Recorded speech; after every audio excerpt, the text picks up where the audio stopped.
Gojo and Sukuna have made a binding vow. Let's talk about it. But before we continue, massive spoiler warning: if you're not caught up on the manga or you're an anime only, you're gonna want to skip this one. So did Gojo and Sukuna make some sort of binding vow in the moments leading up to Gojo's infamous 50% clearance sale?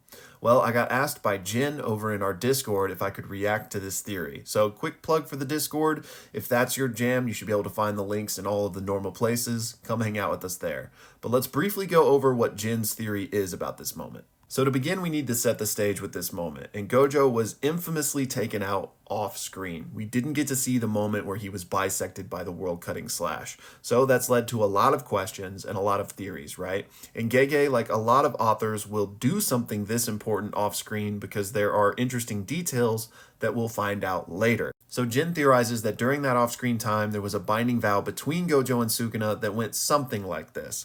Gojo essentially accepts his fate, takes the L, and passes on, but in exchange protects the lives of his students, or at least Megami, meaning that, Gojo will lose, but Sukuna will not be able to end the lives of any of the students, or maybe not all of them, but at the very least Megami, meaning like before Sukuna is all said and done, he has to like relinquish the body back to Megami, or just something to that effect. It's just a generalized theory that there was some sort of binding vow. And the reason is, if there was, Jin thinks that would better explain why Gojo was seemingly so chill in the airport, like he didn't have more regrets about wishing, he had won and stuff. And maybe it's because he at least had some peace that he was able to save Megami, or maybe even more of his students. And if the binding vow did protect more of the students, it could also explain why Sukuna hasn't just completely obliterated all of them yet. Maybe he's just kind of toying with them, but also maybe he literally can't straight up end them if there was some sort of binding vow at play. All right, so here's what I'll say about this. And again, the fact that this happened off screen absolutely means there are details in this moment that we do not know that will fill in some blanks for us. I don't think it was bad writing. I know some people believe that, but I believe we just are meant to find out those things later for whatever reason that Gege has cooked up, right? But I don't think the reason would be this type of binding vow between Gojo and Sukuna, only because I don't think Sukuna would need to go to the bargaining table with Gojo. Like, I don't think Sukuna has any reason to concede anything to Gojo. And by concede, I mean like agreeing to not kill the rest of the students, or agreeing to, ultimately save Megami or anything like that.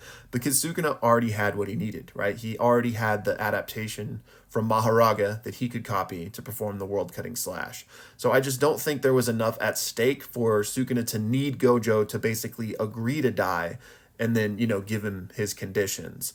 I do think that there was a binding vow or something going on in that moment, because Sukuna still got one over on Gojo. So instead of your explanation of Gojo kind of agreeing to it, my best guess would be that there was some binding vow that rid him of the necessary chance and hand signs to perform the dimensional slash. So he just like launched that attack at Gojo out of nowhere, and it caught him off guard because, one, it came out of nowhere, and two, he didn't expect it to be able to get through his infinity like it did, especially since he had just destroyed Maharaga.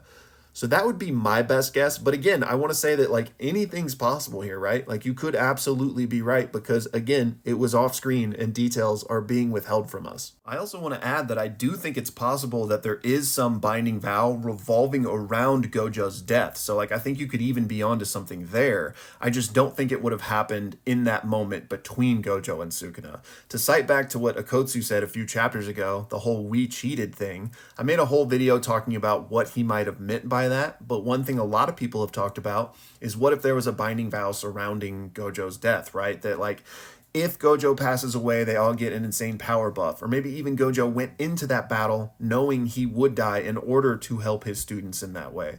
So I certainly think all of those types of things are on the table. Finally, y'all, I want to give another shout out to Jin. Thank you so much for the support and for sharing your theory. Legitimately, reading y'all's theories and diving into the different analysis is one of my favorite parts of this community and this fandom. So please keep them coming. And y'all in the comments, let me know what you think about this theory, and also give me your best guesses for what happened during this off-screen moment.